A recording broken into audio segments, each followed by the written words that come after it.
돈이 많으면, 성공하면, 혹은 유명한 사람이 되면 예쁜 여자를 만날 수 있지 않나요? 항상 이런 얘기를 해요. 근데 혹시 이 영상을 보는 여러분들도 그렇게 생각하지 않으신가요? 제가 정확히 말씀드릴게요. 정작 여자들이 원하는 것을 다 들어주면 결국에는 뻔한 결말을 맞게 됩니다. 그럼 어떻게 해야 하느냐?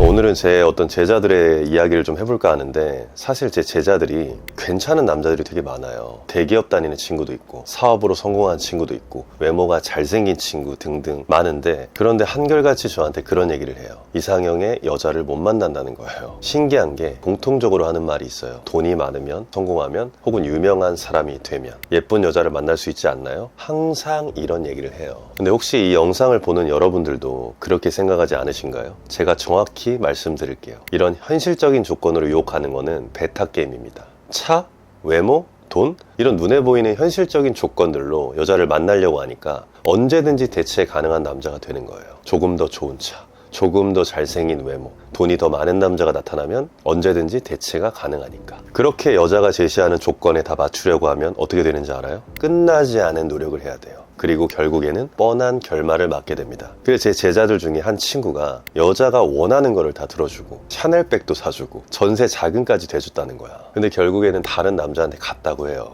근데 이런 일이 지금 이 순간에도 비일비재하게 일어나고 있습니다. 정작 여자들이 원하는 것을 다 들어주면 행복해하지 않습니다. 그럼 어떻게 해야 하느냐? 우리는 여성을 현실적인 조건을 내세워가지고 유혹하는 게 아니라 우리의 존재, 즉 정체성을 내세워서 유혹을 해야 돼요. 전 그동안에 외적으로도 정말 아름다운 여성들을 만나왔는데, 그런 여자들로부터 항상 듣던 말이 있어요. 나는 오빠의 태도에 반했어. 태도라는 건 뭘까요? 나의 생각과 감정에 기반한 태도예요. 내가 삶을 대하는 태도, 내가 타인을 대하는 태도, 여자를 대하는 태도, 세상과 일을 대하는 태도, 이런 잘생긴 태도를 가진 사람이 되어야 합니다. 그럼 어떻게 해야 그런 태도를 잘생기게 만들 수 있나요? 여러분들이 잘생긴 태도를 갖게 해줄 몇 가지 강력한 마인드셋에 대해서 다뤄볼 거예요. 첫 번째, 멘탈 포인트 오브 오리진, 즉 MPO예요. 이 MPO라는 것은 생각과 행동을 하는 정신적 근원이라는 뜻이에요. 올바른 방향성이죠. 간략하게 설명을 드리자면, 내가 하는 모든 생각과 행동의 근원이 나를 위한 것인지 아니면 남을 위한 것인지. 제자 중에 한 명이 겉으로 보기엔 다 좋아 보여요. 키도 커, 외모도 괜찮아, 저축도 열심히 했어. 그렇게 하기 위해서 정말 많은 노력을 했죠. 근데 막상 왜 그렇게 열심히 했나 라고 물어보면, 이런 조건들을 갖춰야만 괜찮은 여자를 만날 수 있고 대접받을 수 있으니까 라고 해요. 근데 이런 경우가 생각과 행동의 근원, 타인한테 초점이 맞춰져 있는 거잖아. 당신의 존재적 가치가 후려치기 당할 가능성이 굉장히 높습니다. 왜냐하면 타인의 기준을 맞추기 위해서 남의 눈치를 보며 사는 남자는 주관이 결여되어 있기 때문이에요. 이렇게 MPO가 타인에게 맞춰져 있는 남자를 만날 때 여자들은 본능적으로 굉장히 불안감을 느껴요. 여자들의 보통 심리 기저가 이런 불안과 두려움, 이런 기저로 좀 생각을 하는 경향이 있어요. 어떻게 보면 페미니즘이 잘 팔리는 이유도 공포를 먼저 팔고 그 다음 시큐리티를 먼저 판단 말이에요. 그래서 여자들은 본능적으로 굉장히 큰 불안감을 느끼고 이런 걸 해소해 줄 수 있는 남자, 이런 나의 어떤 감정적인 문제를 좀 보듬어 줄 수 있는 남자, 이런 남자를 원한다는 거죠. 하는 얘기들, 가치관들, 이런 것들이 일관성이 있고 책임져 줄 수 있어야 하는데, 이런 MPO가 타인이 맞춰져 있으면 여기저기 휘둘릴 가능성이 높잖아요. 그리고 굉장히 부양 능력이 떨어져 보입니다. 쉽게 말하면 믿음이 안 간다는 거예요. 여자가 난 주관이 뚜렷한 남자가 좋아라고 말하면 그런 심리 기저에는 이런 진화 심리학적인 요소가 숨어 있어요. 그래서 사실은 정말로 원하는 이상형을 꼬시려면 건강한 자아를 잃지 않은 상태, 이런 것들은 좀 훈련이 돼야 돼요. 제가 여러분들께 드리고 싶은 결론은 뭐냐면, 여러분들이 하는 모든 생각과 행동의 근원이 내 자신이 되어야 된다고 말씀을 드릴게요. 그래서 저는 이제 제자들한테 이런 부분을 꼭 짚어줘요. 네가 진짜로 원하는 게 맞냐? 그리고 주변 사람들이나 이런 여자를 위해서가 아니라 본인의 삶을 개척하는 사람은 눈빛부터가 달라요. 자기만의 뚜렷한 목표가 있고 자신만의 가치를 스스로 매겨요. 본인의 값어치를 헐값에 매기는 사람치고 절대 저 매력적인 사람을 본 적이 없습니다. 모든 행동과 생각의 근원은 내 자신이 있고, 그리고 가장 가까이서 자신의 역사를 지켜본 건 내 자신이니까 자연스럽게 여자를 인생에서 최우선의 가치로 두질 않아요. 어떻게 보면 여자를 잘 만나고 싶다는 건 목표가 아니에요. 그건 수단일 뿐인 거지. 1차원적인 욕구에 기인하는 거잖아. 우리는 더 높은 정신적인 가치를 추구해야 그런 밑의 가치들은 알아서 따라오게 되는 거예요. 그게 가치 서열 구조잖아요.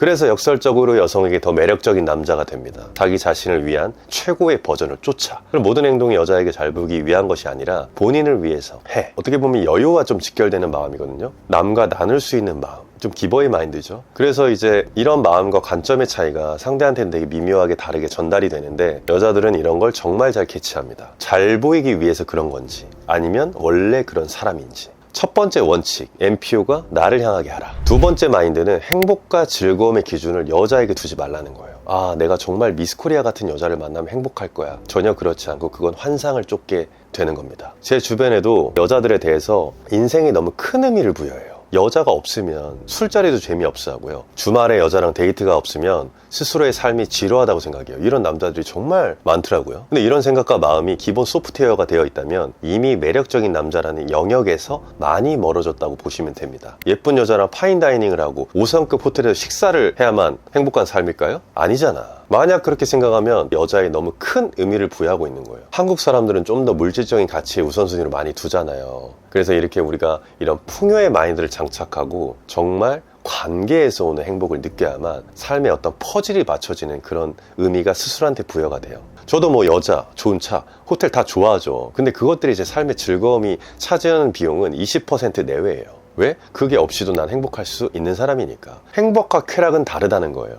그거에 대한 착각을 조금 벗어나셔야 되고, 어떻게 보면 나의 행복이 여자의 유무에 따라서 크게 좌지우지 된다면 역설적으로 여자를 가질 자격이 없어져요. 이것도 어떻게 보면 진화심리학적 원인에 근거하는데, 여자는 본래 최고의 남성을 만나고자 하는 본능 때문에 정말 남자가 가치 있는 남자가 맞는지 끊임없이 테스트를 하잖아요. 남자의 가치를 확인하기 위해서 성 전략이라든지 이런 헤어짐의 전략을 사용해서 이리저리 휘두르는데, 만약에 내가 여자의 유무에서 내 행복이 크게 좌지우지 되는 상황이라면 그런 전략에 속수무책으로 당할 수밖에 없습니다. 그러니까 본인이 지금 그런 상태인지 아닌지 쉽게 알 수 있는 방법이 있어요. 바로 예쁜 여자, 못생긴 여자를 대하는 태도가 천지 차이가 난다는 거야. 조금만 예쁘면 잘해주고, 조금 본인 스타일 아니면 못해주고, 되게 어떻게 보면 욕망에 취약하다는 거죠. 원시 시대 때는 이런 번식에 대한 욕구가 굉장히 컸기 때문에 사냥하고 번식하고 이거밖에 할 게 없었다고 해요. 이런 진화심리학적으로 따져봤을 때 그때는 우리가 이제 자손과 이런 후대 유전자를 남겨야 되잖아요. 그리고 남자들은 이런 감상편향이라고 여자의 작은 오해에도 되게 쉽게 착각하는 경향이 있었어요.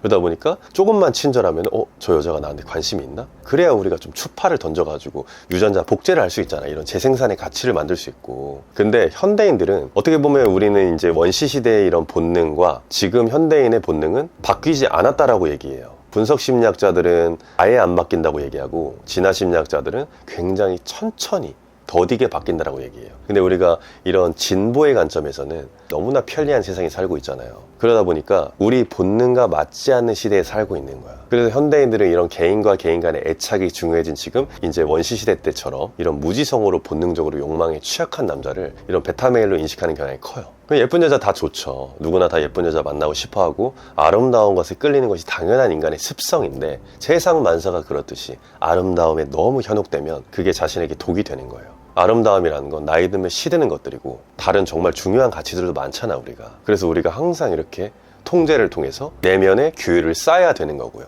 그래서 예쁜 거에 대한 어느 정도 내성이 생겨야 돼요. 그 내성이 생기려면 어떻게 해야 돼요? 여자의 외모만 보지 말고 이런 내면의 특성, 더 큰 이런 가중치를 두기 시작하세요. 그러니까 사람을 봤을 때 예쁘다 못생겼다라고 이렇게 기준을 나누잖아. 물론 우리가 인간을 있는 그대로 바라볼 수 없는 존재라고 하지만 있는 그대로 보려고 하세요. 있는 그대로. 어떤 판단과 의미를 부여하지 말고. 가령 여자가 예의가 굉장히 바르다던가, 아니면 남을 배려할 줄 아는 성격이라던가, 사소한 것의 행복을 느낄 줄 아는 여자라던가. 여자의 외모에 크게 휘둘리는 남자들을 보면 결핍을 인생에서 동기로 삼는 경우가 굉장히 많았어요. 돈 많이 벌어서 좋은 차 타고 여자 꼬셔야지 이런 등등, 이런 거 저도 해봐서 아는데, 이런 결핍은 인생의 동기로 삼으면 밑도 끝도 없고요. 결말도 좋지 않아요. 욕망하는 근원이 잘못된 거야. 진짜 사람 대 사람으로서 소통하는 법을 까먹게 되고, 여자를 돈으로 어떻게든 해보려는 피상적 인간으로 전략해버리고 맙니다. 그래서 절대 결핍을 인생의 동기로 삼지 마세요. 대신 풍요의 인생을 동기로 삼으세요. 본인 마음속에 풍요의 마인드를 가짐으로써 오늘 열심히 일했다, 오늘 운동도 했네, 피부관리도 했어, 내게 맛있는 음식도 선물했어, 본인한테 기부한 거잖아. 그런 것들 어떻게 보면 이런 일상의 크고 작은 이벤트, 성장하는 사건들이 스스로 의미를 부여하고 행복을 느끼는 연습을 하세요. 나의 행복의 기준이 내가 되고, 그때부터는 마음이 외부의 환경을 독립적으로 풍요로워지는 거예요. 그게 바로 제가 제자들한테 가르치는 마음의 풍요, 심리적 자격을 얻어라 라는 것이에요. 본인이 앞으로 얼마나 가질 자격이 있냐라는 이런 심리적 자격을 얻는 거죠. 본인이 본인을 안 믿으면 누가 믿어줘요? 스스로를 믿는 게 잘못된 건가? 아니잖아요. 본인을 사랑하고 믿어도 돼요. 스스로를 존중하세요. 여자가 없어도 내 자체만으로도 행복하고 즐거우니까 그런 감정을 상태에서 나눠줄 수 있는 거예요. 두 번째 원칙, 행복의 기준을 여자로 삼지 않고 내 자신으로 삼는 것. 자, 세 번째 마인드, 항상 자신의 최고 비전을 쫓아라. 여러분들의 최고 비전은 뭔가요? 저의 최고의 비전은 우리나라 최고의 교육 업체, 이런 걸 만드는 거예요. 원래 남자는 쟁취하고 도전하고 최고의 전리품을 얻어오는 것이 본성에 가까운 행위예요. 그 수만 년 전부터 그랬고요. 앞으로도 그럴 거고. 근데 만약에 당신이 진정으로 자신의 최고의 비전을 쫓고 있다면 절대 여자를 떠받들지 않아요. 그리고 그런 최고의 비전을 실현시키기 위해서 하루하루 자신과의 약속을 지키며 나아가면 어떻게 보면 단련하는 삶인 거죠. 매일매일. 저는 그런 것들을 지향해요. 그런 걸 이제 쫓아간 과정이 너무나 행복하고 좋고요. 여자가 밀당을 하거나 어떤 성 전략, 헤어짐 전략 이런 걸 써도 쉽게 휘둘리지가 않아요. 여자들은 남자를 휘두르는 것에 아주 특화되어 있잖아. 여자들은 필연적으로 본인이 원하는 남자를 만나잖아요. 그럼 소유하고 싶어 해요. 그리고 사소한 것도 함께 나누고 싶어 하고. 근데 남자가 자신의 최고의 비전을 진정으로 쫓고 있으면 여자가 갖은 술수를 써도 잘 휘둘리지 않게 돼요. 그래서 인기 많은 남자가 되고 싶으면 어디 가서 멘트나 루틴집 이런 거 사서 외우는 게 아니에요. 그런 거 다 걸린다니까. 아, 얘 어디 가서 뭐 연애 강의 듣고 이런 거 막 읊는 애구나. 그러니까 본인의 자신의 최고의 비전을 쫓고 그 과정에서 이런 충실히 임하는 그런 것들이 더 많이 도움이 돼요. 경험을 통해서 얻은 이런 여자들이 느끼지 못한 이런 감정들을 얘기해 줄 수 있고, 그럼 되게 좋은 경험제 같은 남자가 될 수 있잖아. 그냥 한 번 만나고 말는 소비재 같은 남자가 아니라. 근데 나도 솔직히 개인적인 경험이 그래요. 내가 이루고 싶은 어떤 꿈이 있어. 비전도 있어. 여자가 떠나갈 것처럼 협박을 해도 알겠다, 뭐 존중해줄게. 내가 어차피 꿈꾸는 삶을 이루면 너 같은 여자는 내 주변에 차고 넘칠 것이다. 이런 생각이 그냥 자연스럽게 깔린다니까? 내가 인위적으로 한 게 아니라 굳이 여자랑 기싸움을 하지 않더라도 서로의 이런 뉘앙스, 이런 것들이 전해지잖아요. 우리가 느낌을 보고. 그래서 가치 서열 구조가 그렇게 정리가 돼요. 여자들은 정말 나보다 어떻게 보면 상급자의 느낌이 나야만 존경의 초석이 깔리게 되는 거죠. 내가 생각하는 거랑 이상적인 남녀 관계는 과거의 아버지를 떠올리면 가장 쉽게 이해가 될 거예요. 아버지는 항상 밖에서 일을 하잖아. 딸이 아버지를 항상 쉽게 만날 수가 없죠. 그래, 남자는 항상 이렇게 밖에서 자기 자신의 어떤 비전을 쫓기 위해서 일하는 것이 포커스가 맞춰야 되고, 주구장창 여자친구 만나는 것이 아니라 시간이 그렇게 많지가 않아요. 바빠서 정말 연락할 텀도 많이 없지 않나? 연락을 뭐 많이 해봤자 사실 그게 인간끼리 긴밀해지고 친밀해지는 데는 그렇게 도움이 안 되거든요. 일주일에 한 번 만나고, 일주일에 많아야 2번 만나고, 그리고 다시 전쟁터로 떠나야지. 어쩌다 한번 데이트할 때 아주 근사한 저녁을 사주고, 근사한 말을 해주고, 근사하게 시간 보내주면, 그렇게 해주면 너무 좋아하는 거야. 그리고 이제 어떻게 보면 그리움이 남지. 여러분의 인생의 최고의 비전은 무엇인가요? 만약에 없다면 오늘이라도 나의 최고의 버전은 무엇인가? 이런 거에 대해 생각을 한번 해보세요. 항상 그 비전을 마음에 품고 살아가시길 바랍니다. 자, 오늘 태도가 잘생긴 남자가 되기 위한 이런 3가지 마인드를 다뤄봤어요. 근데 이 밖에도 정말 더 중요한 내용이 있는데 앞으로 계속 다룰 예정이니까 모두 구독과 좋아요, 알림 설정까지 부탁드리고, 톡방 주소 링크 클릭하시면 직접적으로 이런 소통도 할 수 있으니까 많은 관심 부탁드리겠습니다. 감사합니다.